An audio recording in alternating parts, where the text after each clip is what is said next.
오늘 하나님의 말씀은 요한복음 5장 6절과 7절입니다. 예수께서 그 누운 것을 보시고 병이 벌써 오래된 줄 아시고 이르시되 내가 낫고자 하느냐. 병자가 대답하되 주여 물이 움직일 때에 나를 못에 넣어주는 사람이 없어 내가 가는 동안에 다른 사람이 먼저 내려가나이다. 아멘. 사람은 10달이 채워져야 이 세상에 태어납니다. 빨리 태어나고 싶다고 해서 10달 전에 태어난다면 건강한 생명을 유지할 수 없습니다. 열매도 씨앗을 뿌리고 난 후 하나님께서 정하신 때에 열매를 맺게 됩니다. 이 역시 먼저 열매를 먹고 싶다고 해서 익지도 않은 열매를 먹게 되면 쓰거나 떫을 것입니다. 전도서 3장 1절 말씀입니다.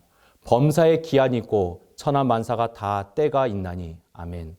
생명은 하나님께서 정하신 시간이 채워져야 참 생명, 참 열매가 됩니다.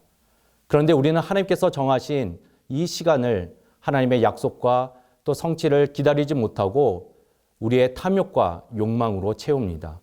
서로가 먼저 차지하고자 하는 그런 치열한 경쟁 속에서 인내는 사라져 갑니다.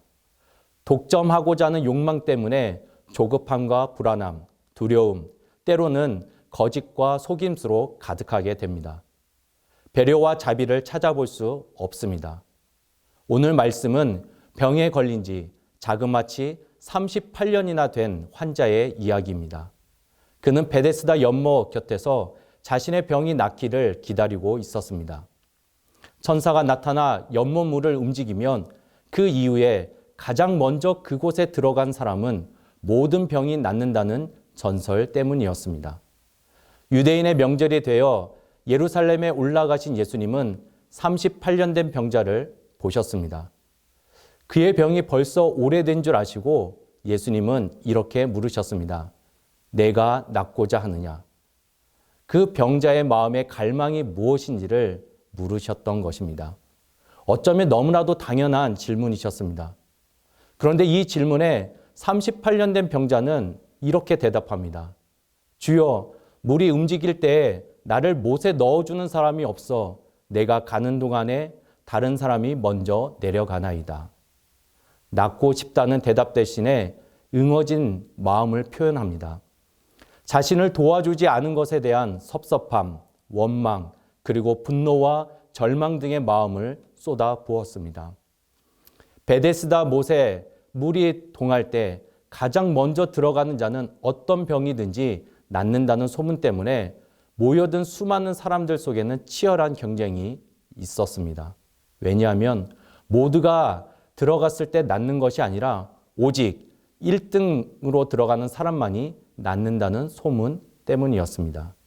그야말로 베데스다는 매우 치열한 생존 경쟁의 분위기가 있었음을 알 수 있습니다.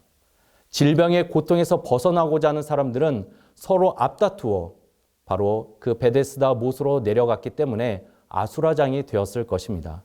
배려와 자비가 없었고 오히려 싸움과 상처, 분노만이 남았습니다. 그런데 참 아이러니하게도 베데스다는 자비의 집이라는 뜻을 지니고 있습니다. 자비란 남을 깊이 사랑하고 가엾게 여김 또는 그렇게 여겨서 베푸는 혜택이라는 뜻을 지니고 있습니다. 질병으로 인한 아픔이 있는 이들에게 자비가 있어야 하는 베데스다. 그런데 서로 낫고자 하는 경쟁 속에서 사랑과 배려는 찾아볼 수가 없었습니다. 38년 된 병자가 고침을 받은 것은 경쟁에서 1등 했기 때문이 아니라 예수님을 만났기 때문입니다. 예수님을 만났을 때 생명이 있습니다. 치유와 회복이 있습니다. 남을 배려하고 사랑하는 자비가 있습니다. 우리는 경쟁 속에서 먼저 가려고만 애씁니다. 그러나 진정 중요한 것은 먼저 가는 것에 있지 않고 예수 그리스도의 임재를 경험하는 것에 있습니다. 경쟁의 치열함 속에 나와 함께 하시는 예수님을 놓쳐버리는 일이 있어서는 안 됩니다. 임마누엘, 하나님이 우리와 함께 하심을 항상 기억한다면 우리는 어떻게 살아가야 하는지를 깨닫게 해줍니다.